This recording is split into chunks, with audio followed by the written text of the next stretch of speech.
It is time once again for the Joe Knows segment here on Clippers Extra Innings. Alongside Clippers historian Joe Santry, I'm Scott Leo, and we are coming your way from the left field building inside the Hall of Fame bar. And Joe, this week we're talking about Clippers and Columbus baseball players with Hispanic heritage, and that really dates back to the early 20th century. You know, we have such a rich history. It actually started about 1920, in the early 20s. And we had a young pitcher named Emilio Palmero from Cuba.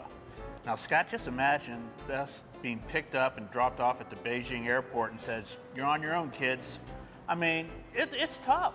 And he came over here not being able to speak a word of English, and he was a very well-educated young man, so he decided to teach himself vocabulary, the English vocabulary, by doing the daily crossword puzzles.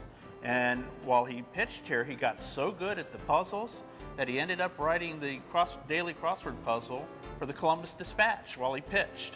Outstanding, and then obviously several players followed with Hispanic roots, and then you get into the 1990s with the New York Yankees, and some big names came in there. Well, you know, with the Jets in the 60s, we had such great players like Manny Sanguillen, and then just look who the Yankees had, Mariano Rivera, Robinson Cano, who am I forgetting, Jorge Scott? Posada. Jorge Posada, yes. Yeah, the pride of Puerto Rico. Yes, they were amazing. They're a rich history we're very proud of. Outstanding. And of course, even now with this current Clippers team, guys like Carlos Carrasco, 3 other pitchers from Venezuela, and Carlos Santana, the top prospect in the Cleveland Indians organization.